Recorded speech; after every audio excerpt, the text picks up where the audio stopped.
Ladies and gentlemen, distinguished personalities, distinguished speakers, and distinguished delegates. It's a matter of pleasure and pride for me to stand in front of you on this day on behalf of Prince Muhammad bin Fahad University, and as my chairship, the Aramco endowment which has offered to me.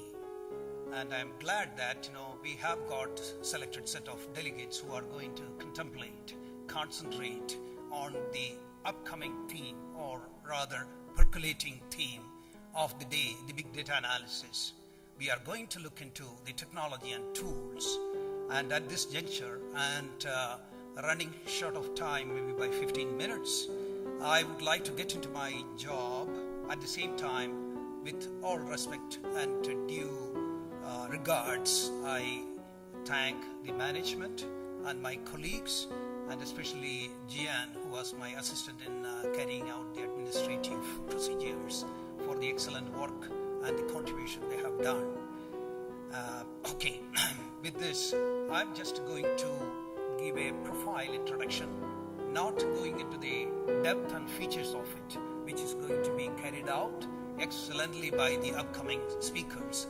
Many of them have actually handed over the lectures to me, and I was amazed to see that the profile and the points and the brass tacks what they have put into the slides, which enhances the validity or the value of this conference, this seminar, I would say. With this brief introduction, I would like to get into the topic and then would like to put it. Well, that is the dice which comes. People were playing when human intelligence was getting formed. Some of the fundamental plays people have done in guessing each other.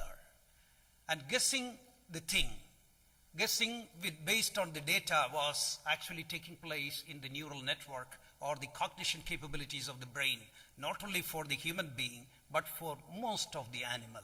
Even the fundamental intelligence created by the single neuron in a swimming species, not the current fish of the day, which has got a control system or a single neuron or multiple neurons later connected from an optical sensor to the fish tail, by which it can start swimming. There onwards, actually the requirement for processing the data was there. So fish started anticipating. That is the first predictive algorithm which has come into the nature. And the dicey nature and the way in which things will come and then compute over the data. So the dice and the data, what we are going to look into, the amount of data what we get, the amount of analysis what we do, the amount of prediction what we do, depends on that. Many of the process, not only the business process, but the governing process of the whole world, the growth and diversification of the economy, the growth and diversification of the society, and the growth and diversification of the science and technology. Everything depends on how capable you are in utilizing the data what you have. Does not mean that you have to chew the whole data every day, but if you have the contemporary machines, if you have the consolidating machines by the side of you, that's what the human being is doing as the evolution proceeds from the probably maybe 3,000 or 5,000 years back, where the thinking process got concrete.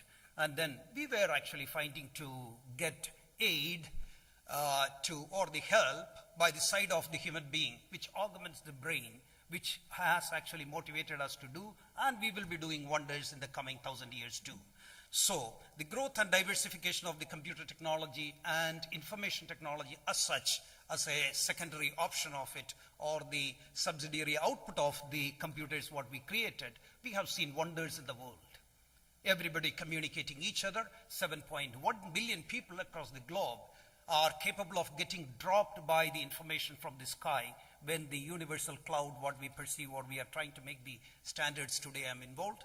So when that is there, a free exchange, everybody getting connected to everybody continuously, even that's not a remote thing.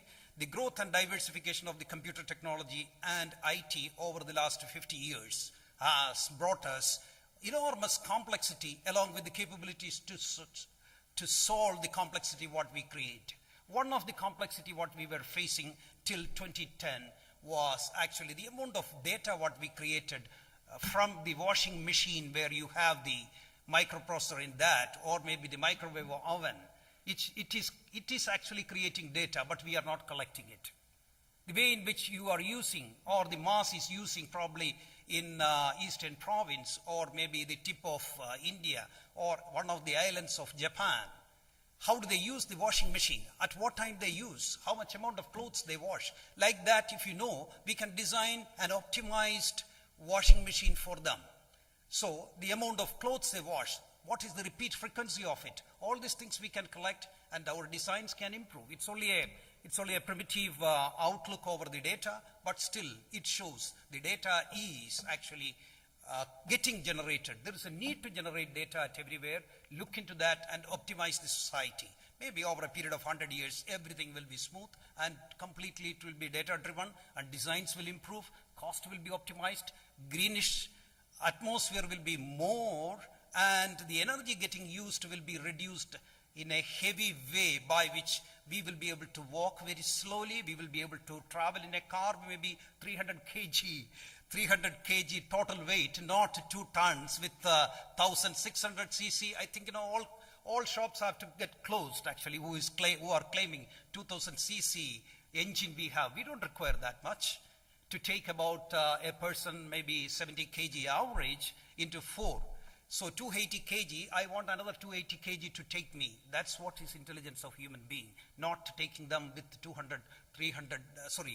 tons or even 4 tons. Well, we require data for it. That's the message.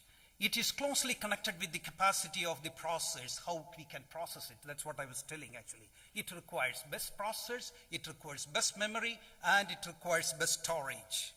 Closely following this is the ability to handle the data.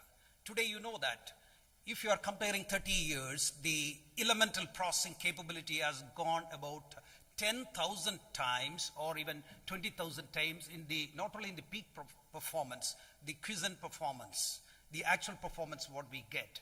And of the order of maybe billion times the memory capacity each node is capable of handling. Large petabytes, it's not a big deal today, but the elemental processing unit has multiplied like anything. So the 70s and 80s barely kept the few megabytes of data and a few gigabytes of data in 80s and 90s for business and scientific applications. But today things have changed. We have got enormous capacity in the memory side and in the storage side too. Things have changed, as I was telling, about 1,000 times in power of processing per element, and 1,000 times or much more than that in the memory which is attached to the processing unit. And of course, the story of the storage is entirely different. It is more than billion times we are able to generate, even at the node and at the clustered mode. There's no number restricting it depending on the gridding what we do or the clustering what we do. So we get into the ability to process data is coming up. And the data collection may not have improved, but in the last decade we have improved quite a lot in that, in the business side, in the scientific side, and in the societal side. So megabytes, kilobytes to megabytes to gigabytes to terabytes to petabytes to exabytes to zeta and iota, 10 raised to 24. An incredible growth, and then vision and the capability and confidence.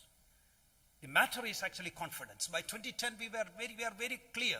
We can collect as much as data and we are capable of processing it.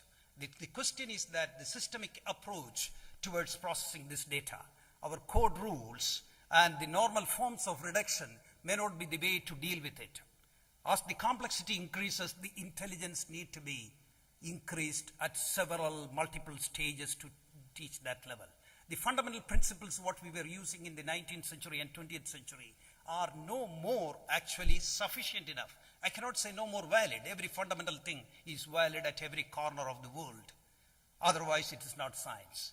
But the complexity is actually leveling, or complexity is defined as the incredible growth what we can make over the fundamentals, and then couple fundamentals into n polynomials and then create systems which will be holding the fundamentals, but it will be creating functional relationship using those fundamentals, which creates actually the complexity.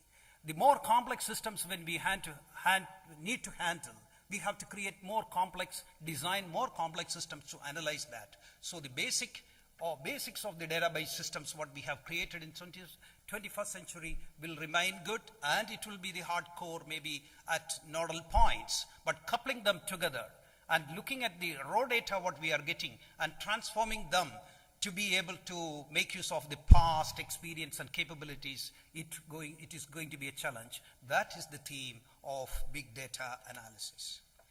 Well, this is what I was telling. Actually, the growth up to 2024 we have imagined, but that's not a restricted horizon. I would say that this will exceed over a period of 10 years. What are they, these big data? What are they and where are they? So such data is springing up, actually. Such data springing up continuously in business, in science, in social systems, and are called such large-scale data, which is actually at a single node, terabyte is springing up. And I'm really interested in that, what's happening really. Like Dr. Amar was telling, the sky and the horizons of Heathrow, how many people are coming in and going out. We would like to know what they were and where are they from, what was their purpose. Everything we can process. Nowadays we are not very much processing, though we are scanning it. So they are large and complex. So the data what we suppose that, for trivial purpose, if I said actually for the washing machine to be observed in Japan. So the data what we can collect from is enormous. It will run into zettabytes if we are observing for 1 year. So how to analyze it? Should I spend $1 billion to analyze to get a profit of $1 million? We are not fools to do that actually. So we know if the cost of processing is coming down and the technology is sufficiently complex and large and easy to handle, then we can process. So that is the stage where we are. They are large and complex, originating in large-scale systems of business entities and operations and in scientific experiments like a large hadron collider in CERN. It is making actually of the order of about 30,000 or 40,000 points in the tube, creating of the order of terabytes. So you see the 30,000 into terabytes, one shot analysis has to be done. This is big data. So we have, unless we do get into those data and extract the features and then analyze why those features are there, what type of features it has got, and take the core of it, the thread of it, or the silver line of it, understand, then only the scientific discoveries are possible now further. And of course, in big business, we need to know how is the consumer response going, how is the economy going concurrently, how are the government policies going, how the society is swinging. So to understand that, the whole processing is required. We will look into that, how it is getting done. So the data is running into tera and peta and otta type of configurations. So the big data definitions, there are several types of big data definitions actually. It is defined as large interrelated data, okay, and systems, data systems specific to single domain or multiple domain. We can mix the data, we can collect data of different things. And some, of course, we have a purpose why we are collecting that multiple domains. In domains, when we collect, we know that there is an objective for it and we have to cater to the needs of that objective. We cannot collect all the trash. When I am actually collecting the economic surge, what is taking place, or the economic swing taking place, why the gold has fallen about $200. When we are looking into, we cannot collect the data of the weather. Probably it may be, I am wrong now. My sense says that even weather may affect the trade. So maybe actually geophysical fluid dynamics inside the earth, that may not have much relevance why the gold price is fluctuating. So the relevant data is required. So we have to have an objective. It can be collected from multiple sources, as I was telling you, over a short period of time or even a long period of time. It usually requires the component search, data-intensive, model-based and AI-based approaches to sieve out. We want to take from terabytes of data or the petabytes of data, the thread of it. We want to look into each part of it. This was excellently done by intuition. If you are talking to the Walmart chief, he will be knowing actually where probably the toys are getting sold maximum in US, in which shop. He knows that. And why also he knows that? He has never used, he mightn't have used a computer to analyze why actually Colorado buys maximum amount of toys. He knows. So it is out of intuition the mind was capable of doing, not through the computer analysis alone. But today we are able to do it with massive amount of data supported by the computing clusters, which will deal with the big data. The large amount of data which may get sedimented. So the data, what is the scope of? What is the scope of actually the data when we collect? Let's have a look at it. Large amount of data which may get sedimented.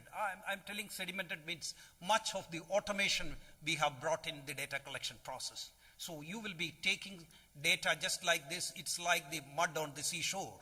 It will be getting one over the other. It will simply build up. You cannot count the number of sands on the mud actually. So it will be inhomogeneous data. It is not an ordered set of or a structured set of data what you are going to get. It will contain many things, like the way in which people speak. They are not speaking continuously about one thing alone. If you go into a society, they will have different matters to discuss. So if you collect all the conversation, it is inhomogeneous. But if you are interested in talking about the weather of today, there will be so many people in the society talking about it. We can sieve out, and what is their concern we can understand in the same sense. So organization of traffic management and several other optimizations, all these things, and then the weather charts, hurricanes response developments, predictions, epidemic management and society management, the law and order of the society or the repercussions in society of incidents and other things, and governance aspects, land use monitoring, the way in which the buildings are coming up, the way in which the deforestation is coming up, the way in which the sea erosion is taking place. So several issues are there where the data can be getting automatically collected. And we need to look into that and we need to analyze it. So to say, several vital functions of the society, including the green earth. We are really concerned about this earth for the generations to come in the 1,000 years ahead of us. Are we transferring the right earth back to them? We got it. Did we spoil enough by which our youngsters or the generations to come will not be able to survive? Is that the motivation what we have? We have to stop it and we have to create a green earth and hand it over to them. And big data is going to play a vital role in creating the green earth. Of course, the sources of the data I have briefly mentioned. It is actually from the business field.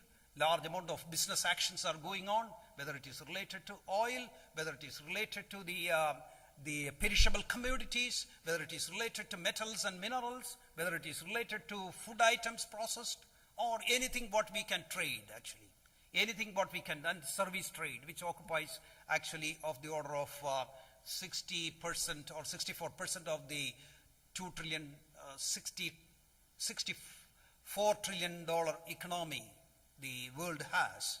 So service is occupying the maximum thing, and even the business field is concerned maximum about that too. So it creates enormous amount of data. So we are bothered about markets, stocks, transactions, and consumer responses, and the performance of the companies, and any coordinated effort, including the government and its procedures and proceedings.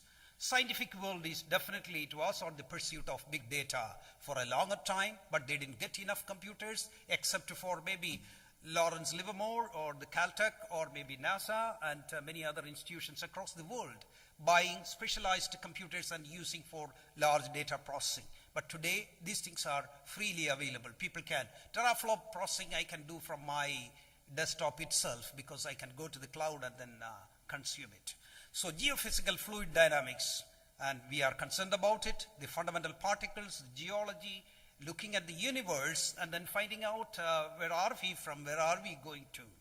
And the biology, the biggest adventure of 21st century, it's going to be, not going to be in atomic physics, it's not going to be in the space exploration, what we did in the past, it is going to be in the biology.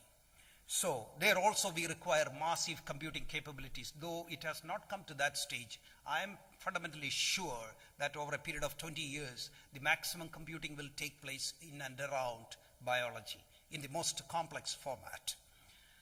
Probably to create the gene wave, which was existing maybe 800 million years back, I require actually 3 or 4 supercomputers used in Lawrence Livermore today, which has been bought about 6 months back with a few petaflops. Okay, so the data in and around. Where are this data actually? The big data what we are talking about, it is there everywhere. Your observation for about 6 months or 1 year on your body, it will create a big data if you are thoroughly observing. So other data sources that may be left untapped by conventional business intelligence programs. This data actually, every consumer interacting, he has got a response, and millions of consumer interacting, they have got varied response, but there is a silver line in that. They are all coming and then arguing or getting things done or taking some items from the store or from the company. They have an interest, but it has got a variation. But we are not looking into that. We assume by intuition, and then we introduce products, we maintain products, we service product, we offer the other services to them. But we can observe and then mathematically or using the standard procedures of big data, we will be able to extract the silver thread or even the golden thread, maybe later platinum thread of it. The real information involved in big data is little conspicuous. Until and unless we capture the algorithms, methods, practices, and process in the right direction, we may not be getting the real advantage, but we are in the process. We are confident about it. So, the data in and around, when we are talking about, this is what it is. The unknown data, and which we have already created, it is there with you. And it's only a matter of creating an atmosphere to look into that, which offers you the opportunity. These other data sources may include web server logs, exactly, the internet clickstream data. It shows each mind when it is clicking. There is a thought process behind it. I will be able to evaluate it, and then I will be able to statistically or using the trend setting analysis, I will be able to find out how the population is thinking today. By evening they may change actually, depending on some incident happened across the world. So the mobile phone calls and details of records, information captured by sensors actually. Sensor network will dominate the world shortly, and autonomous sensor systems, they will be actually collecting enormous amount of data by which we will be able to coordinate our life on Earth in a peaceful and a nice way for a better life pattern. So the new classes of big data technology. So when we are dealing with big data, we have to realize the technology for it. And big data analytics is the practicing domain. Software tools, advanced analytic disciplines such as predictive analysis and data mining are still valid. And we were practicing in a little bit way, but in an enhanced mode, definitely we will be going into. Unstructured data sources are the big data sources. So the analytics which we have to apply on them, it cannot be a continuation of the past. But the fundamental principles I told you, in a complex format, we will be able to integrate and make use of it, and that will pave the way for deriving the thread of the data.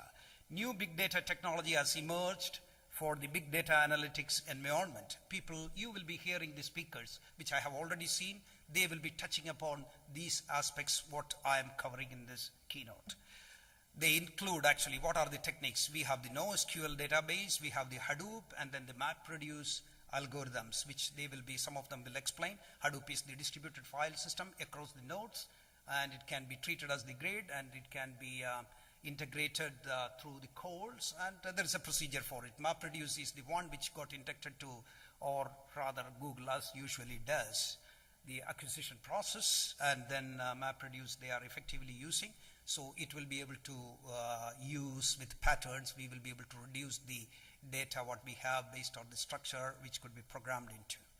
This form the core of an open source software framework that supports the processing of large data sets across the clustered systems. We have only clustered systems. The other systems have already vanished, or they have to vanish.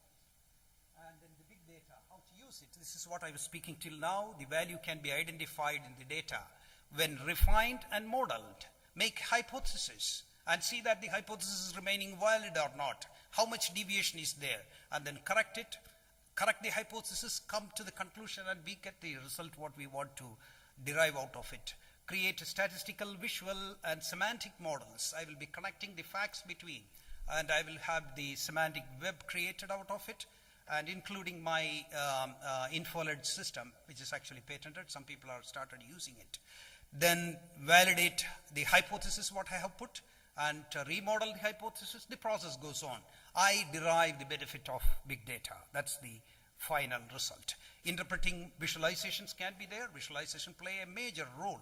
In fact, when I was working in space research, even though the computing power was much less, I have devoted much of my time to visualize the massive data we get from the telemetry into visualization, which offered a key success to my association of successful missions.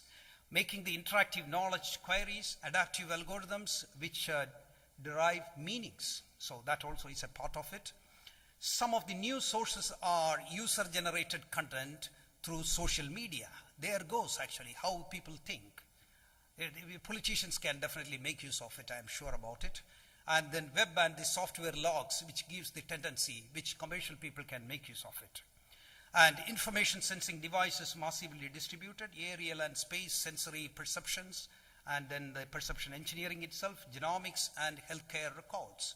And observing the Earth, how much petrol is there below this plane. Today we are not able to see. If massive data analysis we can bring in, give one shock and multiple waves, wavefront will be going in different directions, not only in one.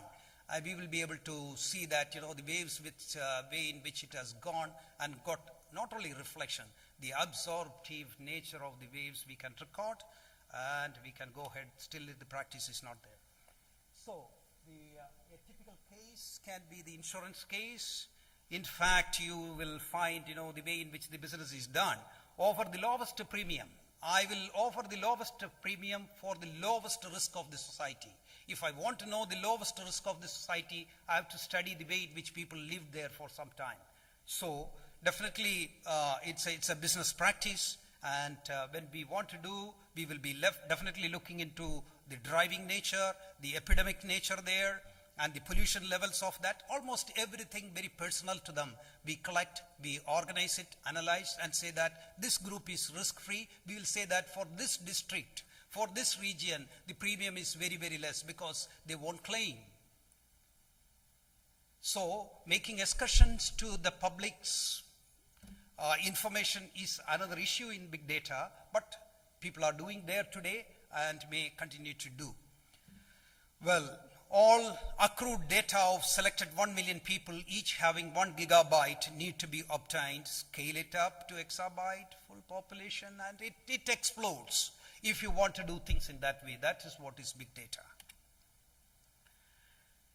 Big data example, insurance game. Definitely I have talked about it. A great amount of data must be collected, stored, and then correlated. That's the issue in that case, actually. And what are the tools, actually?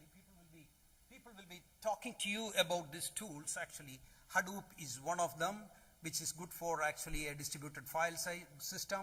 And then RDMS for master data and existing, the RDMS of the past, we can couple with them with couplers, actually big data couplers, and then store the processed ones that, and then NoSQL can be used for collecting more dynamic data coming in the streams. Well, I'm not getting into that. You will see an excellent presentations related to these terms. At that time, you can note. Do data exploration and data correlation techniques we can do over that using the modern algorithms, and that to multiple distributed fashion. Then all storage, retrieval, modeling, and processing side of the requirements can be met today.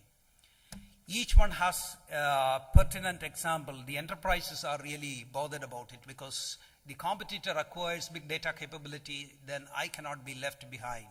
So it goes to logs and sensors and text, spatial data, and more. Almost all of the operations of the business process related to office process, production process, sales process, prediction, and then the economic process and the financial process taking place. Everything has got multiple data related to that. Usually the threads would have been collected 10 years back through the managers. Today I can go to the ground level and collect, and then I can synthesize the fine threads of it actually. Or the computer will synthesize and negotiate with the managers. This is what I see. The managers have to put intuition, and then negotiate and settle down. We agree to this, we don't agree to that. Computer will be a companion soon because of the big data. Now we can deal how to improve and to innovate core business process. That's the message. So innovate and improve the core business process using big data. How to organize your information architecture. So now we have to re-architect the information of an enterprise. Enterprise is under a transformation because of the big data. Because the lean data what we have used, it was actually more deterministic and would have been precise, but if it goes wrong, it is enormously wrong. Today, big data can give something maybe slightly off. It cannot be enormously wrong. Well, this is a table. Actually, it shows probably, I will run through that, and you can see that in the data domain or the data realm or the data geography, you can see the big data at the bottom. They are the structured and semi-structured, and I should have put actually unstructured, semi-structured, and structured ones. So structured ones were in the past, but we are more bothered about the unstructured ones coming to us and how to handle it. Large data sheets will be there, and then finally you can see the last column are the examples for the older system to the newer system. Master data was there, transaction data was there, difference data was there, metadata was there, analytical data, the derived ones were there. Today we have the big data, we can do anything with that. And the big data will be originating from the web logs, sensors, and social media, and then business process, everything. And then it's a security, it's a storage, it's modeling, the processing and integration and consumption. We have got actually some sort of set of things and tools and technology which people will be explaining in the upcoming speeches you are going to witness. And what is big data architecture? You can look at it. It's a simplest form of architecture. It gets into actually transaction and reference data will be there. We get into enterprise integration. We can put it into the data warehouse. Analytical capabilities we can put over that, the traditional one. And then this is how we were taking the enterprise architecture.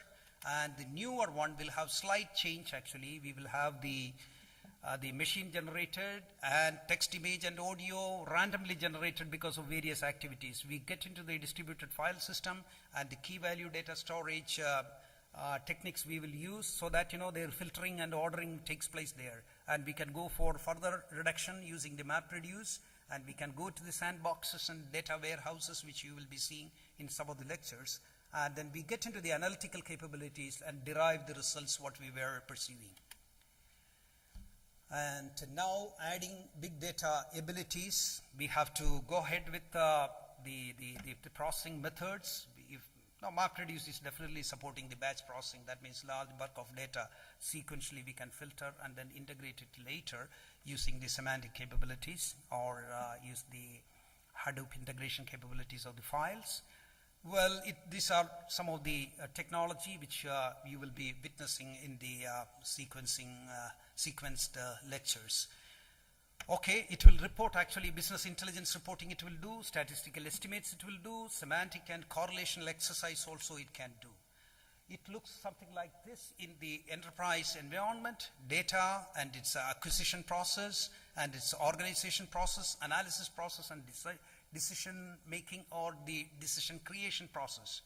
And when it comes to the big data, you will see some of the references what we use, the transactions, machine generated, social media, text and image, and you can see in the second one, the OLTP type of things. In the conventional ones also we will use the NoSQL and Hadoop file systems, okay, and how the organization is done and how the analysis is done, how the decisions are arrived at, interactive discovery we will be doing over the large data what we have at hand. And look at the specialized hardware, big data center will be there, high-speed network we will use, RDBMS clusters to support. I don't think RDBMS will hold good maybe in the long run because intelligence is very poor. Even though we praise it because it's an ordered structure, the primitive evolutionary stage of computing, we want everything to be very clear, not even a single mistake we can make. But when intelligence improves, we can make mistakes till we get the correct answer. So there's a challenge for that. in-memory analytics, so the faster operations, what has been proposed by many of the companies, that also will aid. So we get into making big data decisions. Actually information architecture is a complex domain of IT, we know that. Big data adds one more dimensions to that, and we have to create architecture in a slightly different way with more intelligence to extract the big data extract the information from the big data and then integrate with the system so that common man gets what he wants. So business drives are there, IT drives are there, then the handling of risk related to that. Better insight it gives, faster turnaround in business it gives, accuracy and timeliness. And some of the risks are there, skill shortage. We are not in a position to implement the whole thing what we propose because trained set of technologies are not much. Tool handicaps are there. Some of them are good, some of them are pretty primitive and not able to scale it up. That's one of the challenge I have seen. Weak support and interactive work is not as much as we want. And some of them I have found the process is not clear. Many of them are my own opinion, so probably people can dispute or discuss with me. Data collection, when it comes to, I have already explained these things, HDFS, SQL tools, and DBMS. I want to use it for some more time. Not ultimately, this is a generalized picture where big data is handled. Big data appliances will be there. That means distributed in millions. I'm collecting data. And then big data connectors I will use. I will put it into the external table, and then probably some of the processing what you see, and Hadoop will help me distributed way collection. And big data was present in the past too. Since I'm highlighting big data in a big way does not mean that it was not in the past. It was present in the past too. But today we have the machines, we have the methods and tools to organize it, sieve it for intelligent derivatives. I can make derivatives out of it. It could be done in many ways using a combination of existing process and practices, and it can be supported fully. And we have got few technology and then tools to efficiently organize it and then practice it. In the coming years, it will show an explosion of about 100 billion business in 2 years around big data. It's not an impossible thing. Thank you very much. If you have any questions, I'm here to answer maybe one or two. Probably Dr. Ammar will decide, depending on the time. Thank you. If you have any questions, you can there is one question. Shall I? One question? Okay, one question. Yes.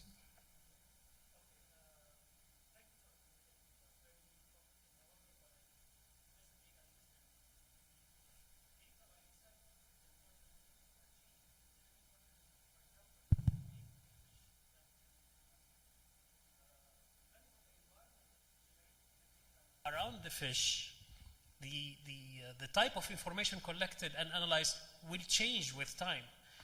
Same thing with, for example, the washing machine. The people that were washing clothes 20 years ago are washing different type of material, different type of fabrics. They are dealing with different types of dirt or what have you. So the environment of the data that you are dealing with, the big data that you are dealing with, changes continuously. And what I did not see is a feedback loop from the data analysis itself into the data collection. Just like a virus, for example, when the virus knows the data you're collecting, it goes and starts working in a different area so that it becomes invisible to you again. So what do you think about that? Well, this problem we are citing actually continuously in the processing of big data. That's why probably one of the slide I would have shown that there is an interactive loop over the hypothesis what we create, and gaps identification and hypothesis getting into iteration.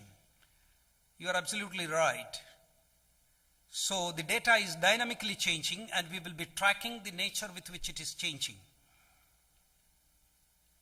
Yes. Yeah, basically that's what I was create statistical, visual, semantic models, then validate the hypothesis, remodel the hypothesis, the feedback loop will come there. We will remodel it, and then we'll make it the best adaptable for the changed situation. Use it later.